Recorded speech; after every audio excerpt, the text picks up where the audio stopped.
100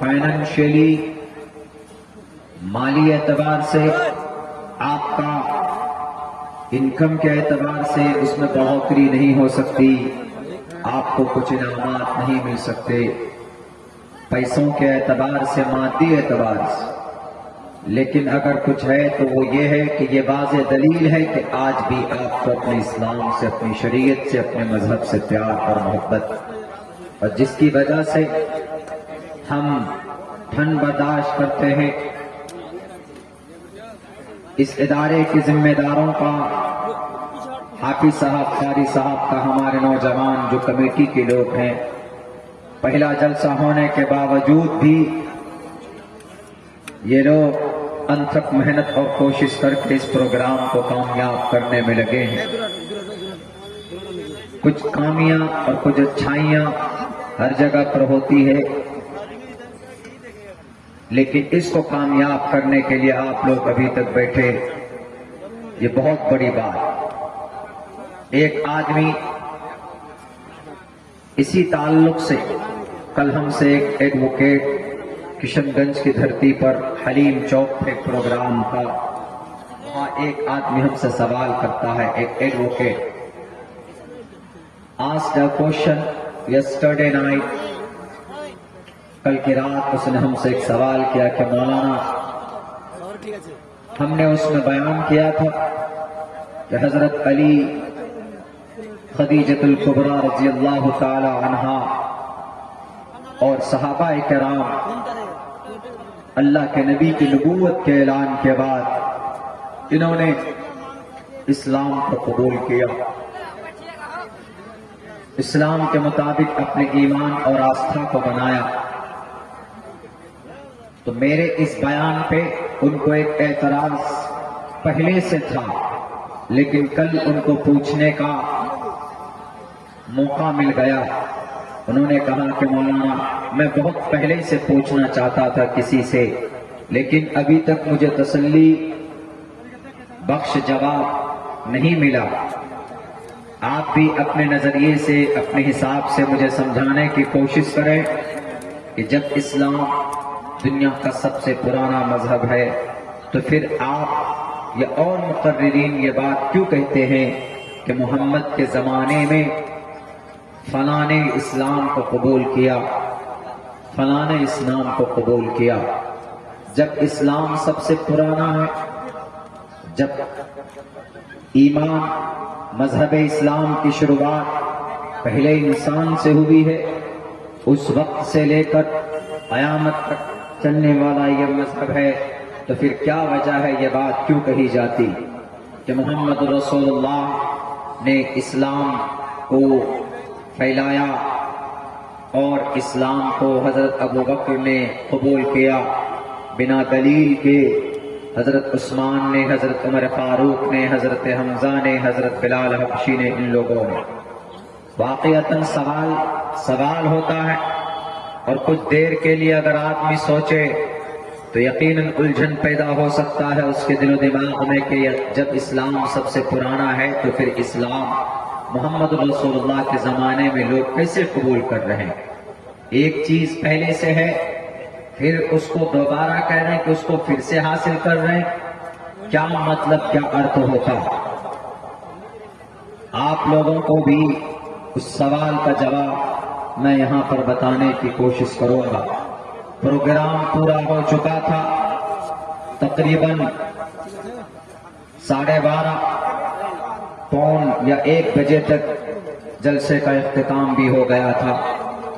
اس کے بعد سوال کیے گئے تو ہم نے ان سے کہا کہ دیکھیے، حضرت آدم علیہ السلام آئے، وہ نبی تھے، پہلے انسان بھی تھے، ان کا کلمہ لا الہ الا اللہ، آدم رسول اللہ، آدم نبی اللہ، اس طریقے سے کلمے پڑھے جاتے تھے۔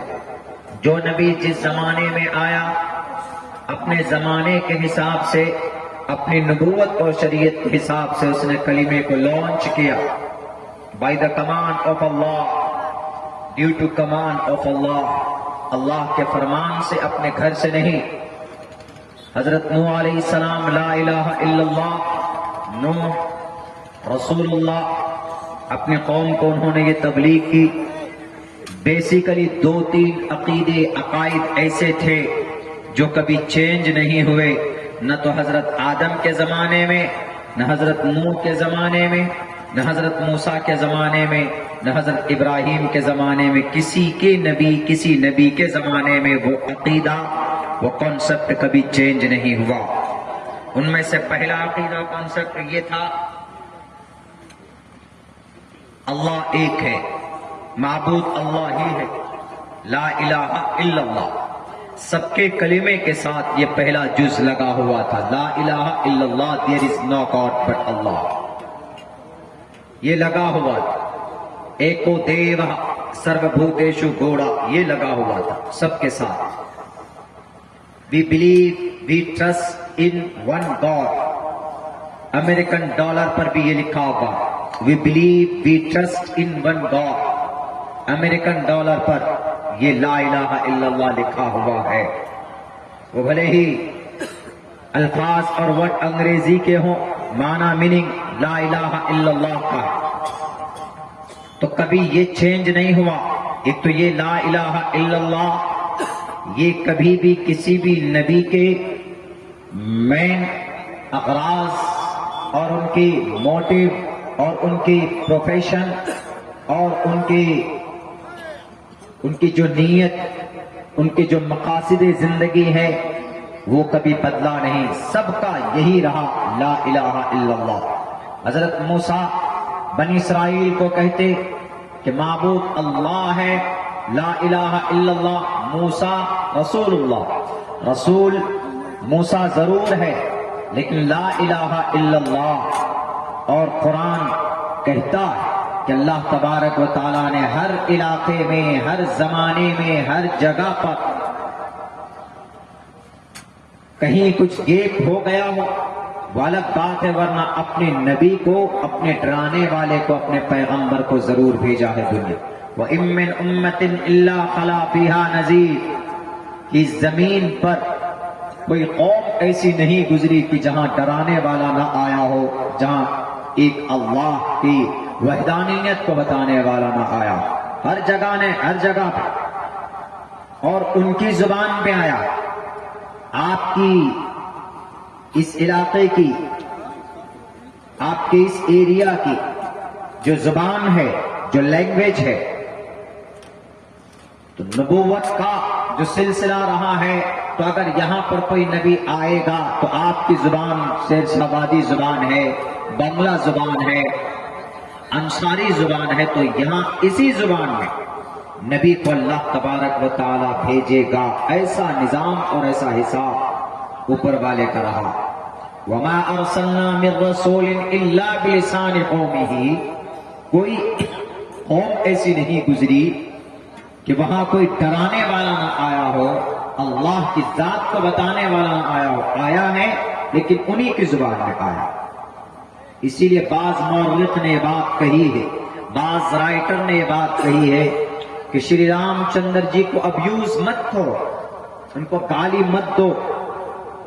اٹ میں بھی ہو سکتا ہے کہ وہ کسی قوم میں، کسی زمانے میں، کسی ایریا اور کسی علاقے کا نبی رہا ہو، رسول رہا ہو سکتا اس کو ان کی زندگی کے اندر مرچ مسالہ لگا کر پیش کیا گیا ہو، کیونکہ ان کے بہت سارے زندگی کے ایسے نمونے ہیں جب پڑھے جاتے ہیں، دیکھے جاتے ہیں، تو یہ پتا چلتا ہے کہ یہ کہیں نہ کہیں کسی نہ کسی قوم کا کوئی پیغمبر، کوئی رسول رہا ہوگا.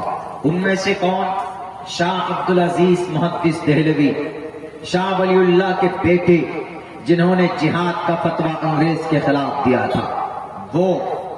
اور ان میں سے اور بھی مولانا قاسم نانوتوی، جو دارالعلوم دیوبند سہارنپور ڈسٹرکٹ میں ایک ادارہ ہے، وہاں کے جو بانی، جو فاؤنڈر ہے، ان کا بھی مولانا رشید احمد گنگوہی اور بھی بہت سارے لوگوں کا یہ خیال، یہ کنسپٹ ہے کہ ان لوگوں کو برا بھلا مت کہو. ہو سکتا ہے، ممکن ہے، یقین کے ساتھ نہیں کہا، ممکن ہے، ہو سکتا ہے کہ کسی زمانے میں یہ لوگ کسی قوم کے نبی رہے ہو،